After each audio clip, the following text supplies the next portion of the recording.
Good morning, and thank you all for joining us for this important discussion today. The topic of energy cooperation towards energy security beyond borders. I don't think we could have a more timely conversation with everything that's happening in the world right now. My name is Olga Hakova. I'm Deputy Director at the Global Energy Center at Atlantic Council, running our European energy security work. And it's just an honor to be here and share the stage with such distinguished panelists today, which really don't need an introduction, but I will go quickly through their excellencies and who we have with us on both video pre-recorded and here in person as well. We will have a video message from His Excellency Kostas Krekos, Minister at the Ministry of Environment and Energy in Greece. We will have Her Excellency Belinda Baloukou, Minister at the Ministry of Infrastructure and Energy in Albania. His Excellency Nasser Nuruddin, Minister at the Ministry of Environment and Physical Planning in North Macedonia. Her Excellency Artani Erzvanoli, Minister of Economy in Kosovo. Mr. Josh Bowles, Deputy Assistant Secretary for Europe, Eurasia, Africa, Middle East at the U.S. Department of Energy. And of course, a message from Her Excellency Zorana Mihailovich, Deputy Prime Minister and Minister of Energy and Mining in Serbia. Of course, as you have heard, Minister Krekos is at a very important meeting in Brussels right now, trying to solve the energy crisis. So we will hear a pre-recording message from him, which we can play now. Dear organizers, ministers, and distinguished participants, it is my great pleasure to address this important forum which promotes the energy dialogue and fosters regional collaboration. Today, I am participating in the Energy Council in Brussels, focusing on two crucial issues: the price cap in the gas sector and reforms in the design of electricity markets. Greece has been particularly vocal about both matters, submitting well in advance thorough proposals which have now gained momentum. In the case of electricity, Greece has already implemented a windfall capture mechanism from the electricity generators, which is also proposed by the Commission and which has delivered huge savings for our consumers. Today's Council is a historic moment, signifying that this horrible war, this geopolitical turmoil, has neither undermined our unity nor our determination. Europe will not allow a single player to manipulate our markets and destabilize our futures. Despite the severe short-term effects of the Russian invasion into Ukraine, I'm confident that we all have made significant steps to foster our strategic autonomy. In this direction, Greece is being transformed into a regional hub, not only for gas, but also for green energy. We are maximizing renewables and energy efficiency. We are tripling our LNG infrastructure. We are doubling our energy interconnections. And moreover, we are deploying innovative technologies.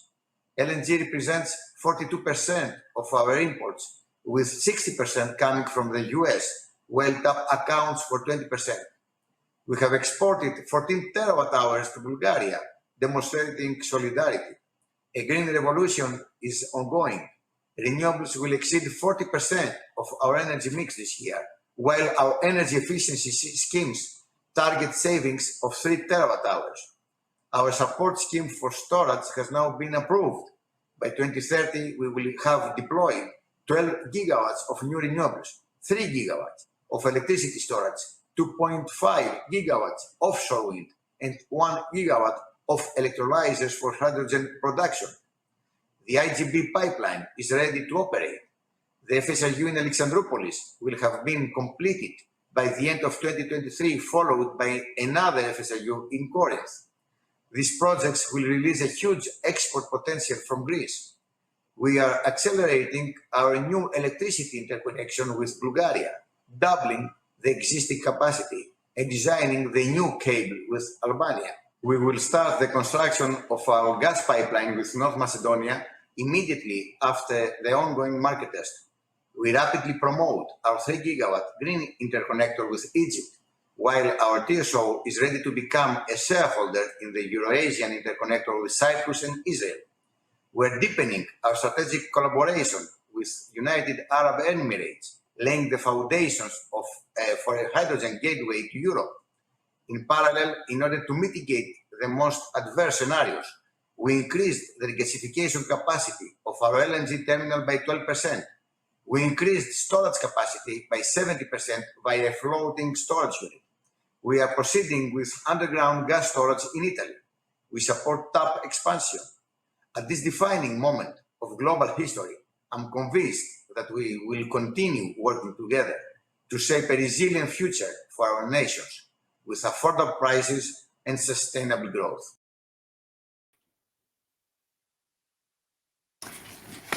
Fantastic. And there will be a press conference later this afternoon that I'm sure all of us are following to see what came out of the meeting earlier this morning in Brussels.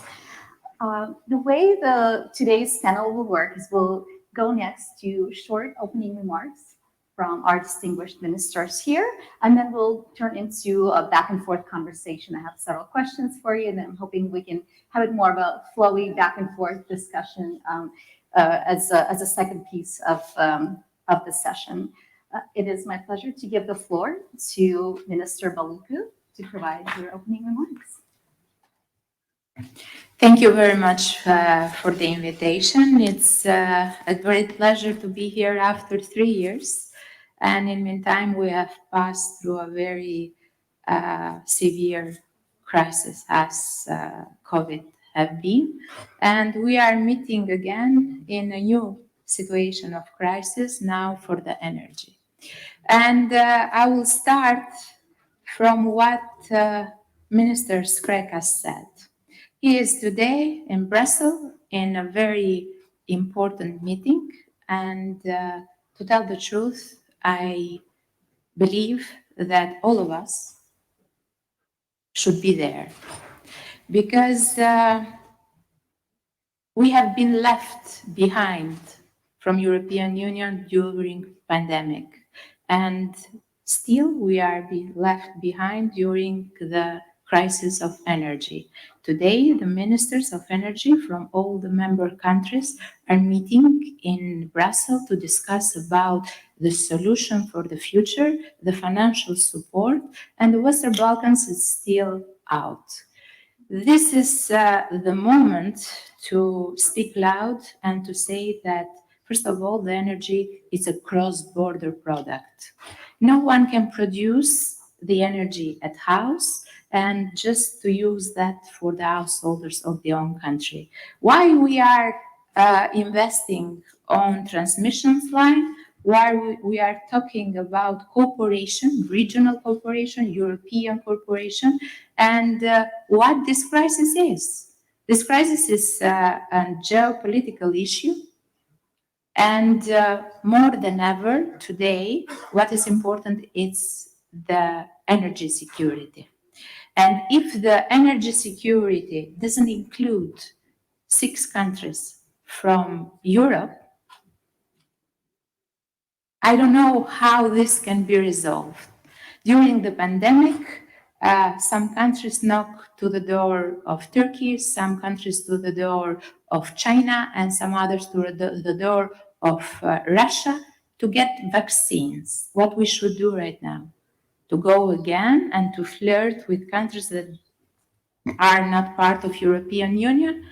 So more than ever, and due to the fact that today our colleagues from European unions are meeting in Brussels to discuss about the crisis, and we are here to discuss about the crisis, but we are not with them. It's an issue that I believe that European Union should take into consideration and to start and to think more wisely. Because when we are together, we are stronger. When we are together, we can solve better any kind of crisis.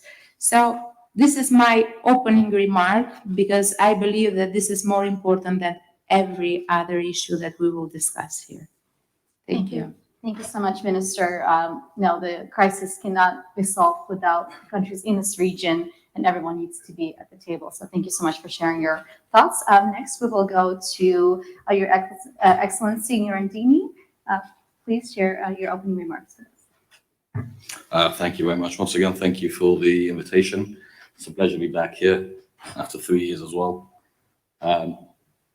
I actually continue where my dear colleague Belinda and also Kostas mentioned. I agree with Belinda that we should also be, our representatives should be also in Brussels right now. However, I'm sure that our dear colleagues from the region, from the EU, will forget us when they discuss the energy crisis we're going through. I think somehow it feels like the last 3 years since Kavitza joined the government in my country, we walked in from one crisis to the next one. First, we had the pandemic, where we realized, I think all of us, that the supply chains are too long. We're actually so reliant on globally on the whole on production and food and etc. I think that's what was the first time we all realized that maybe we're too dependent on certain sources when it comes to energy. And that was Russia, of course. We started making changes to our strategies. We started looking at different sources and working regionally. We started investing on the energy transition lines, as my dear colleague mentioned, with Albania. We're looking at working together with Kosovo, Serbia, Bulgaria, but especially in this instance also with Greece. Now we are building, we're actually in the final phases because Minister Kostas mentioned the interconnector. Actually, the market test is going to be ready on Monday. So hopefully we're actually looking forward to proceed with that, and by the end of the year have an agreement signed and start the construction of it so that by 2024, latest mid-2024, we will actually be supplied for gas by Greece. As a country, of course, just like unfortunately also EU members, in this crisis, we are moving back and away from our climate change and NDC goals. We're unfortunately putting back into operation the coal-fired power plants, heavy oil installations to produce our energy because unfortunately we're net importers. And currently, I don't think there are many countries in the world who are willing to export themselves. However, though, I think that regional collaboration is the only way we're going to move forward. The key project, if there's anything that we'd like to mention from our side, from the Republic of North Macedonia, is the hydropower plant of Chebra. That's something we're in the final phases right now. It's going to be an installation with over 330 megawatt capacity, up to 450 megawatt. This is going to be pretty much the battery for us as a country, and potentially also serve our neighboring countries as a battery and a base load for the future. This couldn't come any earlier. We wish we had started this quite a while back. And unfortunately, we've had 13 attempts on this. We hope that unlucky number 13 was the last one. This is number 14 now. We are in the final phases of the evaluation. There's actually companies, one of them is actually from Greece, which has actually made an offer, and we're hoping to evaluate and start the construction latest next year. Again, though, to touch base on the regional cooperation is of utmost importance. If we don't get along with ourselves, we're going to carry on, as my dear colleague Melina mentioned, to go to other countries and ask them for support. And I'm sure that our dear colleagues in Brussels today will keep on part of the discussion on the Western Balkans. And we ourselves, by the way, need to rethink the pricing. Because I think today what's going to happen is finally we're going to decouple the electricity pricing market from the gas pricing. Something that should have been done a while back. We left it a bit too late. I'm sorry, I'm going to say the European Union. We're hopefully going to be part of them. I've got to say, as you said earlier. And so all of us together, we should actually be decoupling that. We need to think about all the energy produced in our country. How do we decouple that from the international pricing? Because the hydropower plants, the solar, the wind, etc., there isn't an increase in cost when it comes to production. However, though, we need to actually cap the pricing on the sales. Thank you. Thank you so much, Minister. And I'm really glad that you mentioned, being able to learn from the COVID crisis experience and try not to make the same mistakes again, do better when it comes to solving this the next crisis that we're all facing right now. It is my pleasure to give the floor to Minister Rizvanoglu, and I look forward to hearing your remarks. Thank you very much. It's a pleasure to be here today. Thank you for the invitation. First of all, it's a pleasure to represent Republic of Kosovo for the first time in this forum. Dear colleagues, ministers, representatives from other institutions, ambassadors, it's extremely important that we are here today, particularly at this crucial time for our energy sectors, energy security, and national security, actually. The recent events from the post-pandemic crisis and then Russian aggression in Ukraine has taught us or has reminded us that energy security, energy independence is a matter of national security. And this is something that we are being reminded of every day, as on a daily basis we struggle to manage the crisis, whereas on the other hand, try to also keep in mind and work towards our long-term goals of decarbonizing the sector. The two are not always in line with each other. There are always trade-offs. The delicate act of balancing these objectives is becoming more difficult by the day. Republic of Kosovo has an ambitious draft strategy which will be approved soon, which foresees development of 1,400 new megawatts of renewable energy and reaching a target of 35% of at least 35% of electricity produced from renewable energy, compared to 95% coal, which we have right now, and 5% renewable energy. So that is quite ambitious. And we also aim to increase energy efficiency, which are both in line with long-term goal of decarbonization, but also Repower EU plan. On the other hand, we need to keep the lights on right now. And we are, for this, very much dependent, particularly on during winter months, on what happens in regional and European electricity markets. And for a country that already has significant energy poverty, and to put this into perspective, 1 megawatt hour last year or a few days ago peaked at 150% higher level than our average wage in the country. So to underline what Minister Baluku and Minister Nureddini already said, it's extremely important that Europe keeps in mind, that the EU keeps in mind, actually, that there is more to Europe than the EU, and that we are all being affected to a large extent, and we are effectively competing for this limited supply of energy during this winter, and some of us are worse in or better placed than others to compete, while we are all aiming at the long-term goals, and we are all aspiring to the high-level standard of decarbonizing the sector by 2050, which again comes at a higher cost for some of us than for others. In terms of how we deal with the immediate crisis, but also in the long term, I think it's extremely important to reduce energy consumption where that is possible. There is always this difficult trade-off as a policymaker between allowing the market signal to reach the customers and to actually do this, and protecting the customers, especially in poor countries such as our region. And this is something that I think we struggle to a greater extent than the rest of the EU. There is also this. There's also the need to decouple gas market developments from the rest of the sector, because one is, from a market perspective, one is a geopolitical development which has actually nothing to do with the market itself.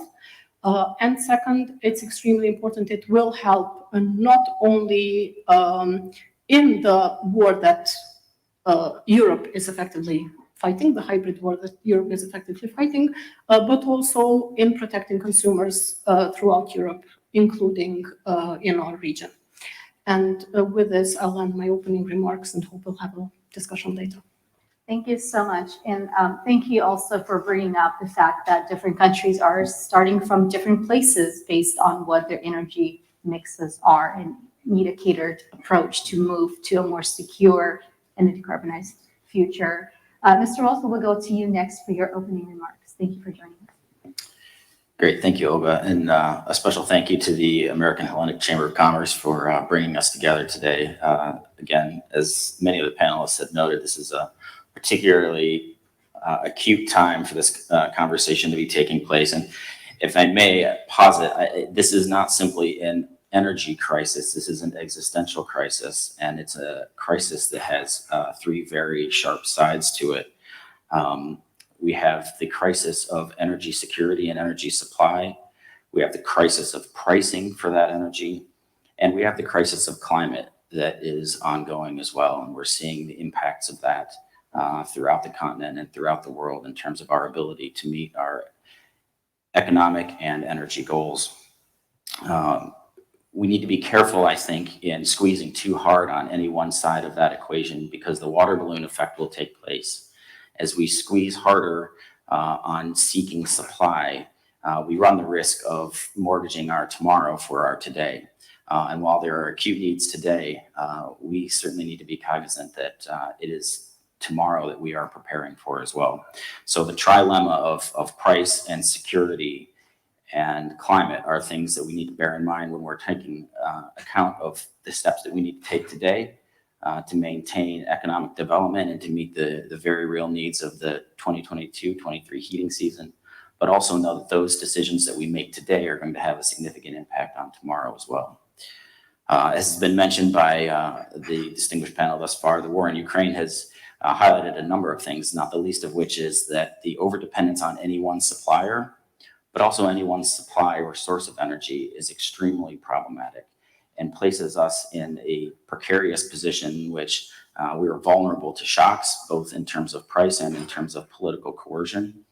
And let me be very, very clear. The use of energy as a weapon and the weaponization that Vladimir Putin has done with the gas supply into Europe is completely unacceptable. Energy resources and access to energy is a basic human right. And that's not something that should never be weaponized or exploited for political purposes or political gain. It's essential that we recreate and kind of redefine the partnership that we have, both as sovereigns and in the public and private partnership relationship as well. If we are going to tackle what is a very, very complex and a very global problem, we must all be at the table and must all be speaking together. So I couldn't agree more with the comments that have been made by their excellencies before me in terms of the necessity of everybody being part of the conversation and being part of the solution. Energy is not a commodity that is able to be ring-fenced. It is global in nature. And so if we have a problem that is global in nature, then we must deal with it globally. We cannot deal with it simply locally. But having said that, this part of the world, the Eastern Mediterranean, the Western Balkans, is a particularly important part of the solution moving forward. There's tremendous potential in the exploration of and research of new resources that can come online. Greece plays a particularly important role with the infrastructure that they've put in place as a gateway to helping diversify energy resources into Central Eastern Europe and the Western Balkans. And the United States stands ready to continue to support those efforts, both within Greece and throughout the broader region as well. The last thing I'll say, and before we kind of move to a broader discussion, is that the Department of Energy has, in the recent years, relaunched the Partnership for Transatlantic Cooperation and added both climate to that as a critical and an important part of the forum that brings together so many of the countries in this region to discuss energy access issues, energy transition issues, and energy security issues that are both global in nature, but also have very, very specific regional elements to them. And really want to just thank all of the members of this panel, all of which are participants and active members of the Partnership for Transatlantic Energy and Climate Cooperation, for their continued support and leadership in that forum, because it is forums like that that are important for moving us forward and solving the crises of today and helping us achieve our goals for tomorrow. Thank you. Thank you so much, Josh. And thank you for bringing up the fact that we'll have to marry the short, midterm, long-term solutions and kind of have that broad scope as we look into these conversations. Next, we will go to pre-recorded remarks from Minister Mihailovich. And after that, we will dive into our conversation here, into our discussion here. And I'm sorry that I'm not with you today, but I'm pleased that it is possible for me to say a few words about energy security of my country and the whole region. We live in a time troubled by severe crisis and a great concern. How do we secure sufficient amount of energy for our countries? I don't believe that there is a single ministry who can sleep peacefully at this moment. As prices change on a daily basis, the burden of national budget is too high, and on the other hand, it seems that peace and the stopping of Russia is now here near. Geopolitics is changing, and the issue of energy security is a question above all others, and yet we cannot provide all the answers. This is not just a matter of getting through this winter, but rather the future of our economies and the availability of energy sources. The challenges we are facing in Serbia are almost identical to those you face. On the one hand, by changing our laws, we have decided for an energy transition, a major transformation of energy infrastructure, a wish to reduce emissions of harmful gases. Serbia is signatory of both the Paris Agreement and the Sofia Declaration, and we are members of the energy community of Southeast European countries. Serbia is a country that wishes to adopt all European values. We are committed to the creation of green energy and development, as well as to have 40% of energy produced from renewable energy sources by 2030, and also to reduce harmful emissions by 40% when compared to 1990.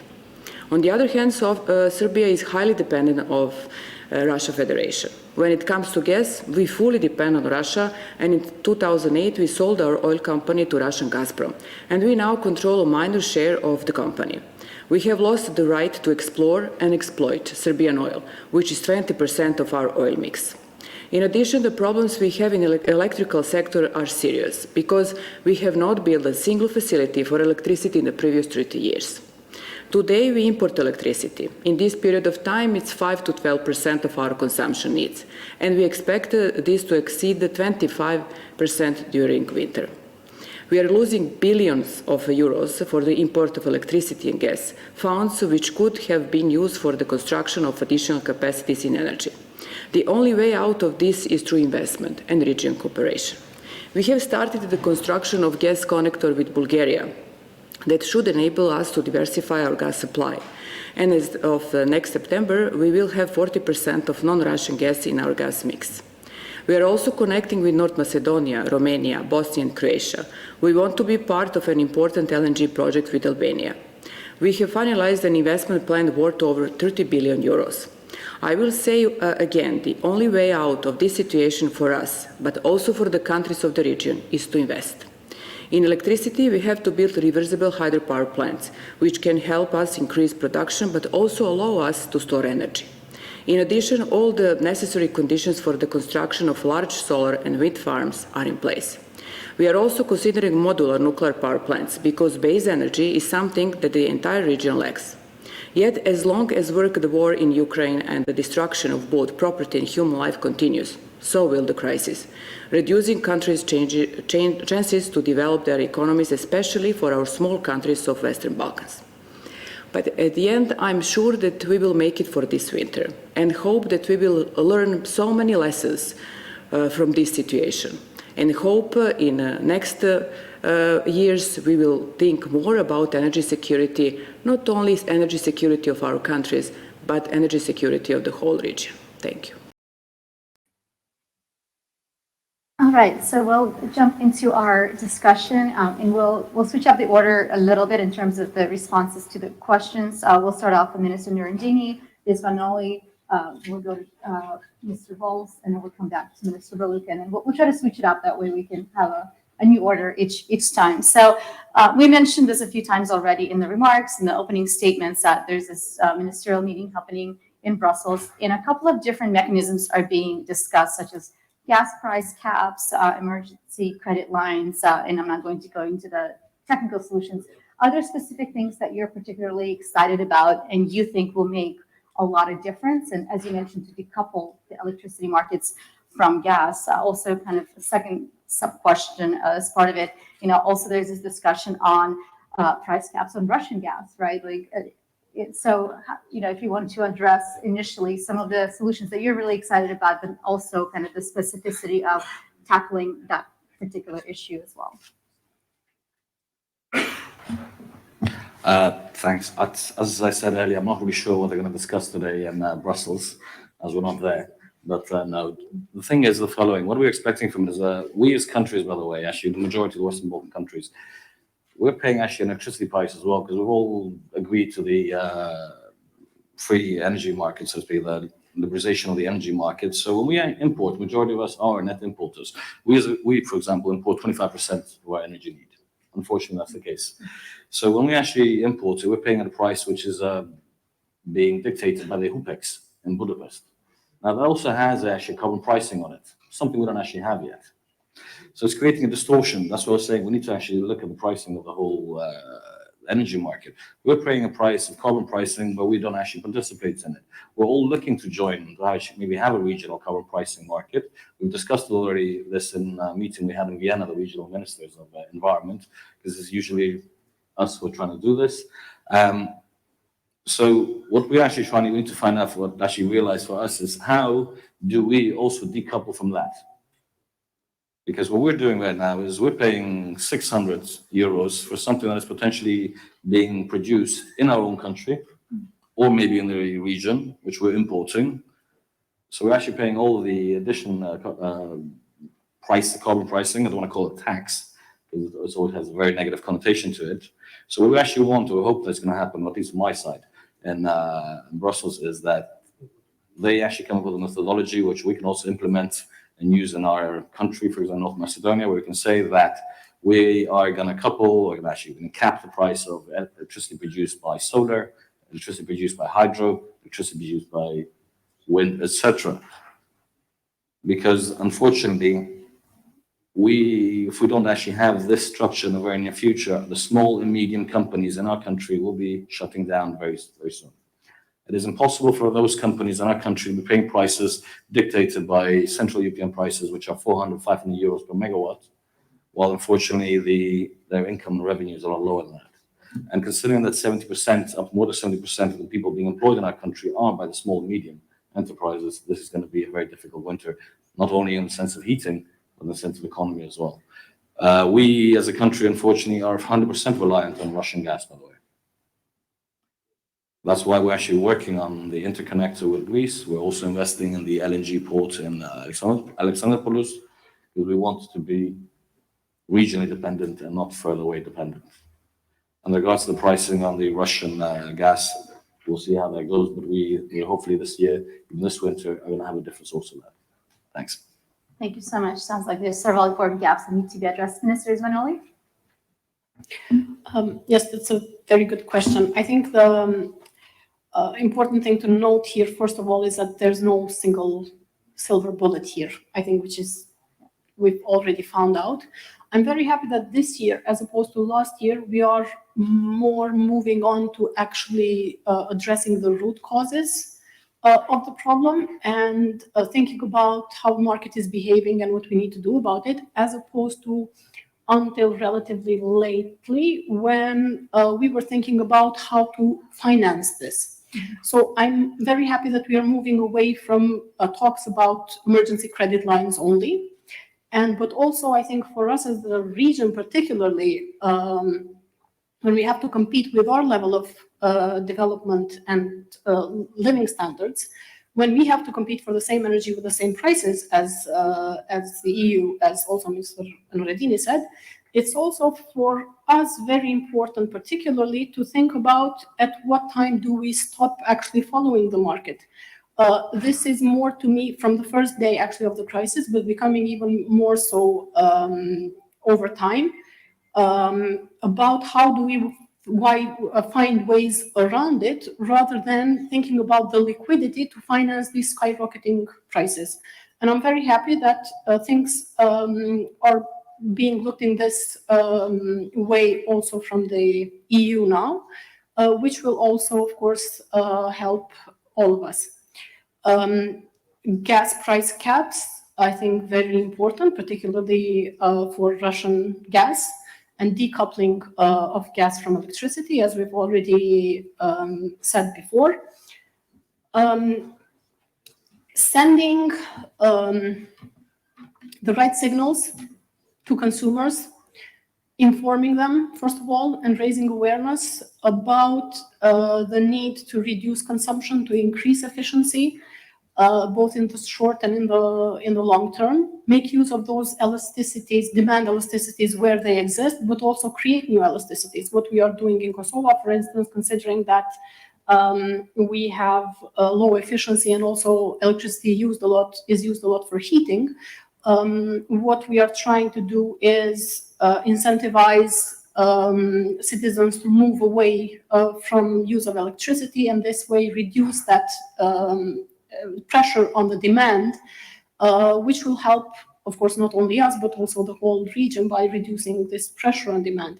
And I think this is a multi-pronged approach that we should be taking and thinking about also for the long term as we develop our policies for today. Thank you so much. It will be a lot about the right incentives and the right messaging. Mr. Rolls, are there lessons from the U.S. market design, redesign updates that can be shared that would be applicable here, or maybe not? Maybe we're all trying to rethink what a future market looks like and what makes sense. Well, I think that there's a number of lessons that are crystallizing coming out of this crisis, which I want to highlight started before Russia invaded Ukraine. And the invasion of Ukraine certainly accelerated and worsened this energy crisis, but we were already seeing significant spikes in prices of energy across the continent before the first shot was fired. So, like Ms. Rizvanoli, I'm very happy to see that we're starting to return to a conversation to address the root causes of this crisis, which have to do with being overly reliant not just on one supplier, but on one type of supply. And that's one of the things that we have seen in acceleration in the United States over the past several years is the onboarding of new technologies and the diversification of supplies, not just suppliers. And I think that's an important element of this as well. And it not only works to solve some of the energy security issues in terms of the diversification of suppliers, but also the diversification of sources. And that is, very, very helpful, both in terms of the security element, but also in terms of decarbonization.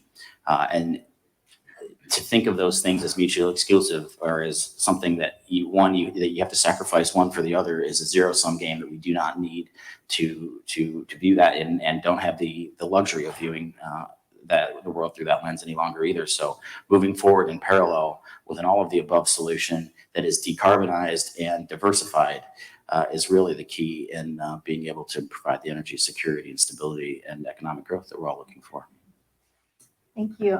Minister Baluku, with Albania generating a tremendous amount of energy through hydro and kind of thinking about this market redesign, how do you address some of the challenges like drought, seasonalities, the lack of storage for hydro while still optimizing this tremendous resource that you have? So first of all, Albania is producing 100% of the energy from hydro plants. And of course, we don't have any connection with the Russian gas, but of course, I cannot agree that the geopolitical have nothing to do with the price of market. Of course, the geopolitical have to do a lot with the price of market because now we have started to watch any kind of spokesman that is giving a speech and after 3 minutes, the prices are changing.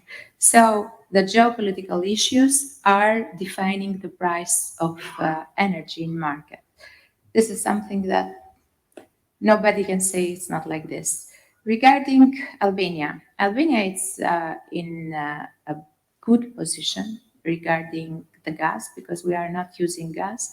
We are using just the electrical energy produced from our hydro plants, but we have the same behavior like the North Macedonia. We are importing in the good years of hydric situation, about 20% of the energy, and the rainless year, about 30% of the energy. But of course, the cost of going through imports today for the 30% of the energy is very heavy for the budget of any state.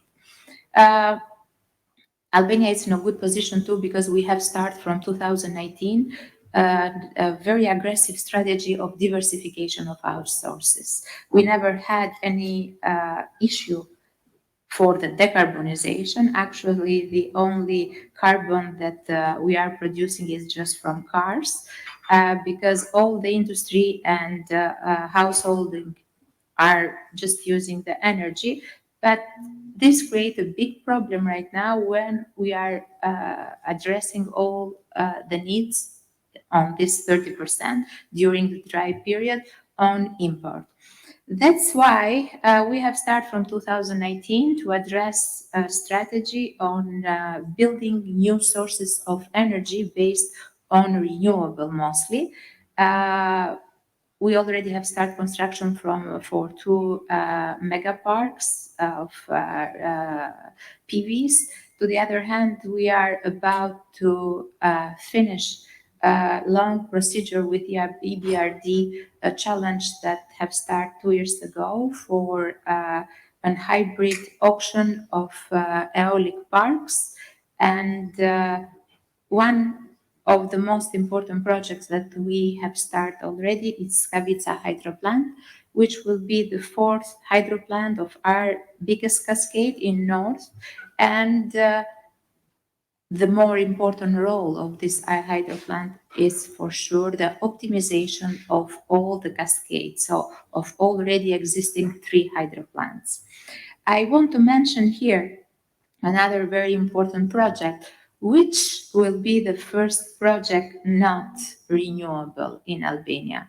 And I'm referring to the TTP of Vlora, an project that we have started like a local one, but after maybe seeing the first sign of crisis starting from September 2021, this project have taken now another size, a regional size.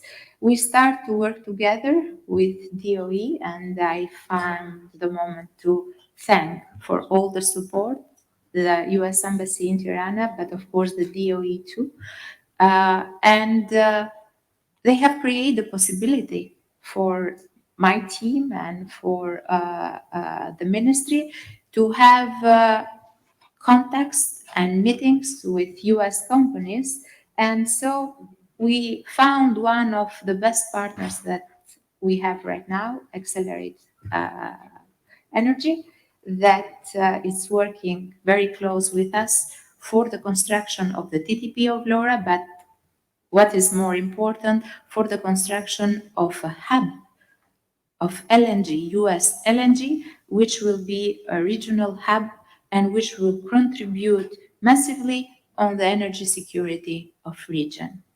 And of course, the third project, which is very important and should be mentioned because can change all the situation of gas in the region, is it's the exploration of Shell that we are about to announce in the beginning of the next year. From all the indication that we have right now, the Shell exploration will be one of the most important exploration in Europe, and the amount of gas, it's about 40%, and the rest it's oil of very good quality. Albania will profit a lot from this exploration, of course, but mostly, as I said, we should consider this like a new step for the energy security in the region. Those 3 projects, together with the other projects and efforts that we are doing to increase our volumes and capacity of producing energy, and to contribute in the gas deposits on the region and all Balkans, will change all the big picture, I believe, in the future. We are aiming by the end of 2030 to increase the capacity of production with 4 terawatt, which will contribute not only to make Albania a net exporter, but will contribute on operation for all the other neighbor countries. Then, of course, having the strategy for the future, we have a great focus on the interconnections line, We already have interconnection line with all our neighbors. We are investing and planning to invest and designing to increase the capacity of interconnection with 1,000 kilowatt with Greece by increasing about 4 times from the existing one. Thank you. Thank you so much. It's incredible to see how the current pricing environment is bringing attention to these exploration and projects that in the past perhaps weren't as economically attractive. So thank you for providing a very smooth transition to my next question. As these new projects are being considered, developed, and we'll actually go from that and on this way in terms of the speaker order, the private industry is looking for longer term contracts, at the worst case scenario, 15 years, really ideally 20 and higher. That's, in order to make them bankable. And then of course, on the energy buyers, the nations, whether it's nation owned or private utilities and other energy suppliers, they of course want as much flexibility as possible. So I guess my question for this group today, what is the role of government, or is there a role for government, do you feel like, to mitigate some of that risk as these kind of conversations are happening? Also, if we jump in for just half a second into the value of pooling demand and coming together, there's a EU proposal to potentially see what that could actually look like for several countries coming together to negotiate a contract. Of course, there's a pretty heavy administrative load to facilitate something like that, and the reality of who would actually, at what level would actually put that together, right? So it's a twofold question. What is the role of governments in mitigating or helping mitigate risks and providing some sort of flexibility, or is there? And then the pooling demand mechanisms, how real is it? Is there an appetite in the region to come together as you're negotiating these contracts? So I'd love to hear your thoughts. And of course, Josh, from your perspective, can US play a role in helping us through this? Yeah, so I think that the concept of aggregated demand is one that's super interesting, and I think hits at the heart of the issue that energy security is inherently energy cooperation. There's no such thing as complete and true energy independence, energy islands, where there's no dependence on a supply chain or a supply that lies outside of your borders. And the ability to aggregate demand and to create connections both regionally and beyond is, I think, the key to being able to balance the energy security needs against our economic development goals and our decarbonization goals. And there's a tremendous amount of opportunity to do that here in this region. We heard just a little bit about some of those opportunities from Mr. Baluku. As far as the government's role in helping to facilitate these things, I think that that's a question of what the ultimate relationship between policy and profit needs to be. And I think the public-private partnership, as far as our energy conversation thus far has been unnecessarily antagonistic between goals of development and goals of decarbonization, and shifting that and kind of recalibrating that conversation a little bit in terms of what government can do and to provide the resources and the framework for private sector development to take place to help push forward our goals and our energy security needs is what we need to focus on moving forward.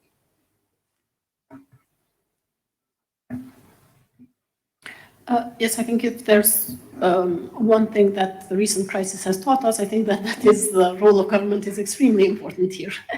Both was in the past and will certainly be in the future. And this is actually related also to the second point about joint action. In this case, pooling demand, but more generally on cooperation and unity, on seeing energy security not as a matter of one individual country and its economic interests in the moment, but actually seeing it as a joint action, as joint interest, as energy security for the region and for Europe, and standing united in actions and decision making, particularly at a time when this is actually a matter of not only ensuring energy security for the future, but also when actually on this unity are depending fundamental values of the EU and Europe, such as just democracy and human rights and independence. So I think both are extremely important. With regard to the second one issue that I'm puzzled about, similar to other, in the same line with other discussions we've had before, is where does that leave us, actually, countries of the region? Would we be part of this initiative? Of course, it's extremely important for the EU, and that also affects us. However, are we part of this equation, and what and how can we be involved? This is something that is not clear to me at this point. Thank you. As a government, we are actually supporting quite a lot of projects from private investors. So yeah, I think there's a great role to be played by the government, even though I think a free market is a better future for everything. However, in our region, we need to support the investors. We have quite a few large projects, and I didn't want to name them earlier. We have a 400 megawatt wind farm project that's been approached. We're speaking with a potential investor, or a 300 plus megawatt on solar. We also want to invest ourselves, and we are investing actually ourselves in renewable energy. So yes, there's a large role. The question is the PPA, of course. How do you argue the price on the agreement with a strategic investor on what is going to be the price of the PPA agreement with the state? What I would like to also touch on here is something we didn't speak about, is the whole climate change issue. Because we spoke about all these energy issues that we have, and earlier we're discussing it, and something that we should all be aware of is the fact that even solar panels don't work that well when it gets too hot. They lose their efficiency. We know that the droughts have caused a serious issue on the nuclear power plants due to the cooling. So it's not just one thing. I mean, it's not just the crisis that's happening, the unfortunate war in Ukraine, but there's also the issue on the weather change, the climate change. Another thing we all need to, and this is why I think the government is very important here, instead of leaving everything up to the private sector, our governments need to sit down, and we need to have a regional strategy of what we're going to actually invest in, or what we're going to allow to be invested in. We should not fall into the trick of having too many solar parks across the region. We're going to have summers where we're going to have an overproduction of electricity by solar. We might be missing the base on the hydropower plants that both Belinda and I mentioned, or might be gas or not, because we all have different needs of energy. Now, for example, I'll use the Republic of Kosovo and the Republic of North Macedonia. We have a higher need of energy in winter. We tend to have a more colder winters than the rest of the countries around here. Let's speak about Albania or Greece. So we have actually a higher need to import them than we do in summer. Albania usually imports in summer, considering that hydros don't really get used in summer as much as they do in the rest of the year. So it needs to be a regional strategy. So tomorrow we can actually work together, export and import from a regional strategic partners, and have a secure energy sector. Mr. Wilk. Of course, the government has a very important role to play. First of all, through policies. I want to mention one of the policies that have resolved to be very successful in Albania, which is the support of auto producer. So to enhance the need of diverse companies or entities, private entities, to produce by themselves the energy, but to the other hand, to give to them the possibility to exchange this energy with the state-owned company of distribution of energy. This have been very successful in Albania. Of course, we have always demands to increase the cap for this energy, for this exchange of the energy, which is about 500 kilowatt. In Republic of Albania, it's the same in Greece actually, and Spain. And those are the highest cap in Europe. To the other hand, I agree with Minister Nureddini regarding a common strategy on investment of new sources of energy, because every of our countries have their own typology. But to the other hand, we have some lesson learned from the South Italy. They decide some years ago, 5 years ago, to build a lot of solar parks, and by the end of the day, there is all to be a negative input on the mix of the energy because of the lack of balancing. In the case of Albania and maybe of North Macedonia too, because we had the possibility to balance the production of PVs through our hydro plants, of course, this is an investment that will be efficient on the future. But if we can coordinate with each other, our next step on the investment will be, of course, great because we will be more efficient. We will be complementary to each other, and this is the best solution. Something else that I should mention is that our countries are small countries with small markets, and we are not so appealing for the big investors. But if we are considered as a whole market, of course, our number is about 17 millions. We already have North Macedonia and Albania. We already have a very good example from the Open Balkans initiative, that it's not about the energy, it's about the trading, it's about agriculture for the moment, but in the future will be for the energy too, and opening the market and creating a wider market for Balkans, it's a solution for the future. And the last, I should mention the importance of common projects, as is the Ionian Adriatic pipeline. We will start this year, taking into consideration the very good advance that the project of Accelerate is having right now in the area of Vlora. We will be very happy to provide from the budget of state the first tranche for starting the construction of this pipeline, of the pipeline which will connect Greece in the future with Croatia. But of course, this is a common initiative that should be taken very seriously from all the other countries. I strongly believe that if we integrate our markets, I strongly believe that if we do common efforts in the future, all our region will be in a much better position. Thank you so much. And we will have a speaker from Accelerate on the later panel today. So I'm really excited to hear more about the project. Sounds like a fantastic opportunity for the region. I think one message has been clear throughout this conversation is the importance, the power in numbers and the importance of coordination in a lot of these projects. My next question is a bit specific, so it's just whoever wants to respond to it. It's a bit more niche. And I don't feel like this gets enough attention. The administrative load that it takes to implement a lot of these new solutions, these unprecedented challenges. And so much of the government's attentions, have been drawn to dealing with the energy crisis and all the other crises that are that are relevant to that.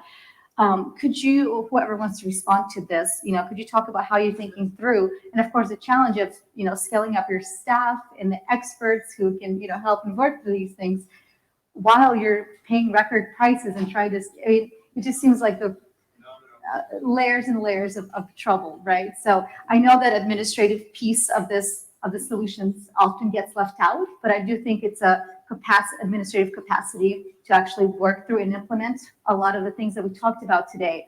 I am curious about kind of the implications of that. So whoever wants to jump in. Sure, please. You go, because I'm the last one. I'm not sure I'm gonna ask that. Well, we should not hide the fact that none of us have been prepared to face this kind of crisis. And it's very much frustrating when you cannot control anything. So the price is there. We are using FUPEX. The situation is not under control. The planning it's not anymore like used to be. We used to have planning for 3 years and 5 years. Now we are changing planning after 2 months because the situation is shifting. And to the other hand, what is more frustrating for a Minister of Energy right now is that we don't have any clarity for the future. Who can tell us how will be the 2023? So, of course, a lot of layers of problems are running right now, but what is more important,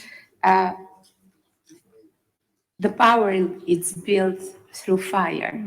So you can have good stuff built through managing of crisis. You can have people that will be dedicated more because they are dealing with this crisis. So I believe that by the end of this battle, we will have better teams, we will have team spirit, and of course, we will be successful. Balkans people are tough people. We never had an easy life, this for sure. And I'm pretty much confident that we will do our best, and by the end, our region will have a better position in the energy issues too. Because as I said, due to this crisis, no matter what we have planned some years ago, due to this crisis, we are having some lessons learned that will help us in the future to be much more efficient. Sounds you. like your teams are stepping up. It's very inspiring. Anyone else would like to address this pretty quickly? Because I do want to jump to closing remarks here in a few closing statements here in another minute. So please go ahead. Sure. Like Minister Nureddini says, I'm not sure this is one we want to answer honestly, but I think it's actually extremely important that we do. When we came into government about 18 months ago, I was told I would never want to be in your shoes. We have 40 and 60-year-old unreliable power plants, rely 95% on those. And we have this ambitious agenda of an energy transition with a very inflexible system because we have no water resources either, very limited. So while we started to develop an evidence-based energy strategy, the crisis hit us. First, last year, we thought it was going to be temporary, like whole Europe did. Then it became clear that it's only getting worse with no end in sight. And our energy strategy has been, the modeling has been redone about 7, 8, 10 times by now. And the strategy has been revised about 3 times by now. And it needs to be revised again. In the meantime, we are accountable about what happens. Of course, and we have very little under our control. Effectively, the only thing that could help us right now a lot would be to have more of our own generating capacities, and those cannot be built in the very short term. And we are faced with limited administrative and human capacities trying to catch up and trying to come up with different emergency measures as the market develops, and trying to redefine the timelines for other interventions or change other interventions. It's just a rat race that is very difficult to be a part of.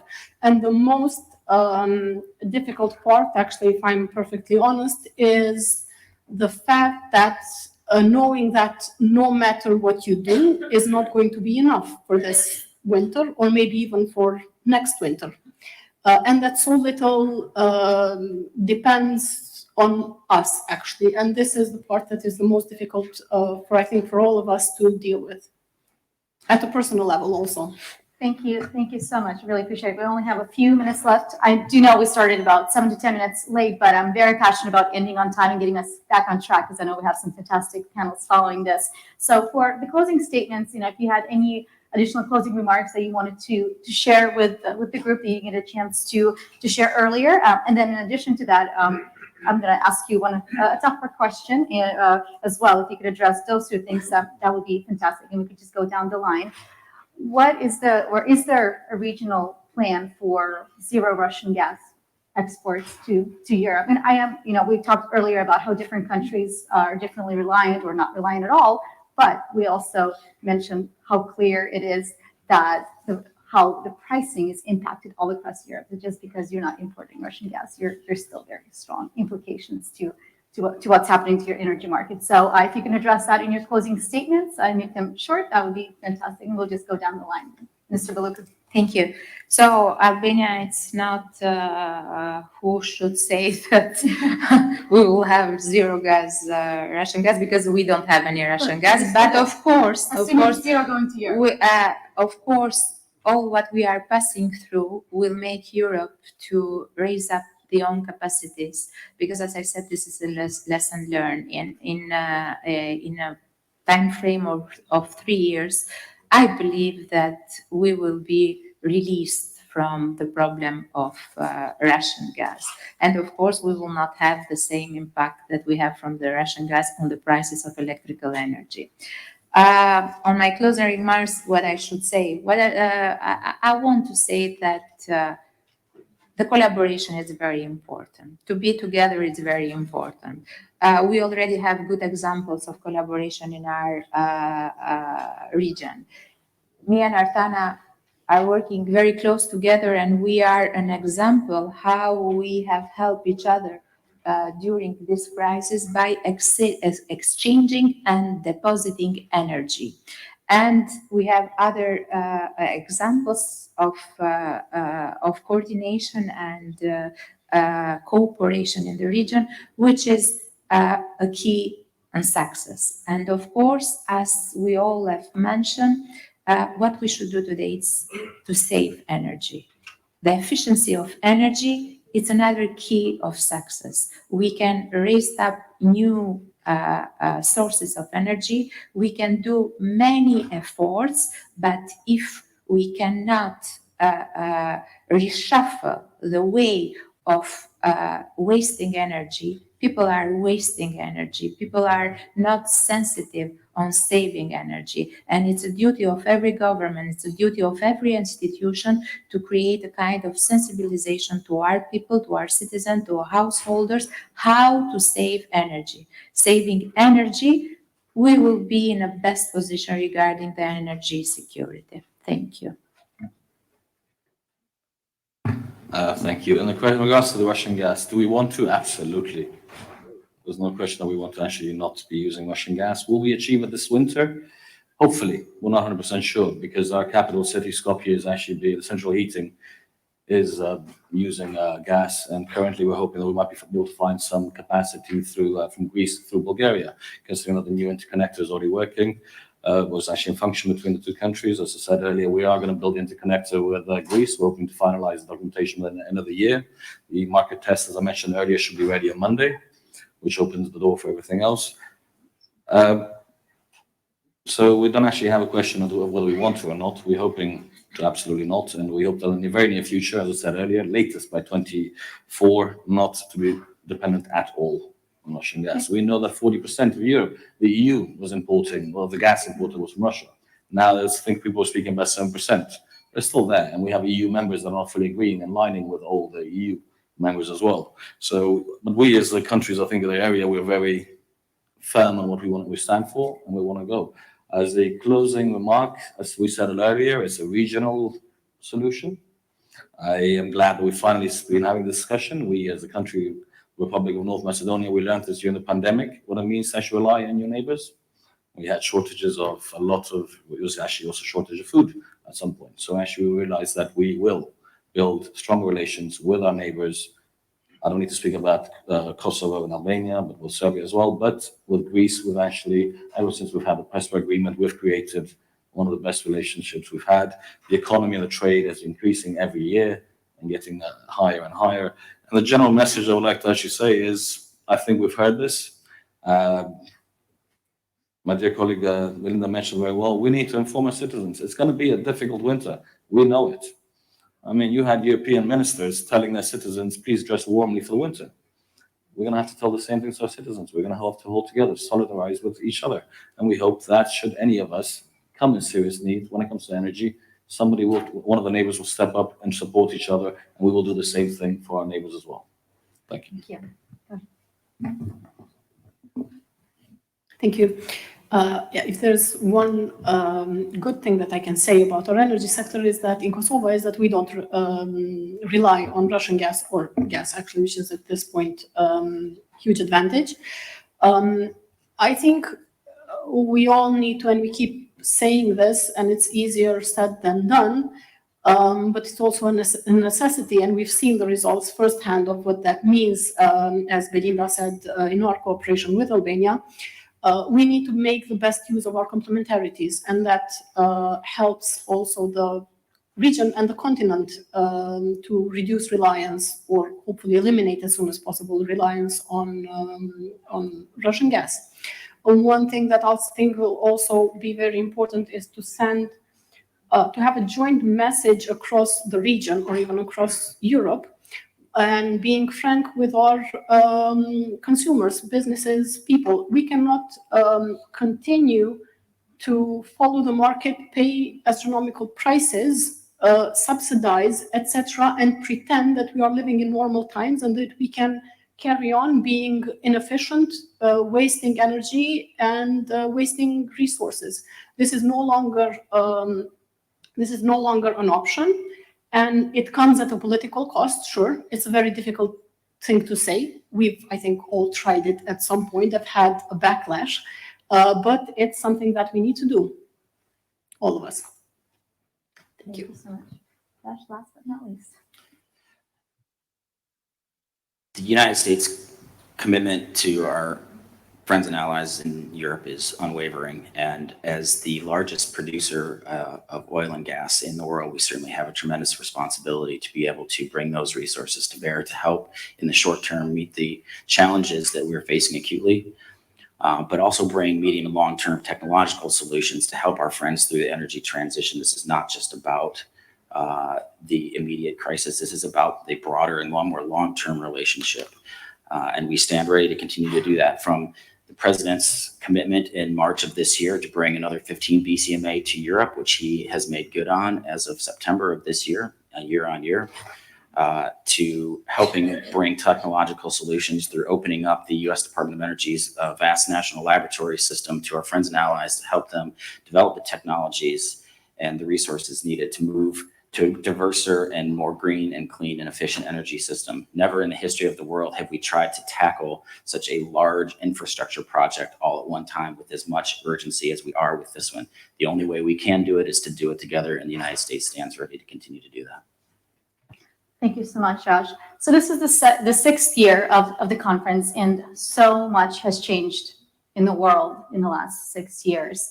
But several things have remained the same. The importance of cooperation, regional, transatlantic, across Europe, the importance of addressing climate and energy security goals in tandem. Those things remain the same and will be huge solutions to the multiple crises that we're dealing with today. I would like to thank our distinguished panelists and, of course, those who were able to provide remarks virtually, our fantastic audience here and our virtual audience as well. And of course, the organizers. It's a lot of effort to put something like this together. And a lot of this goes unnoticed. It's behind the scenes.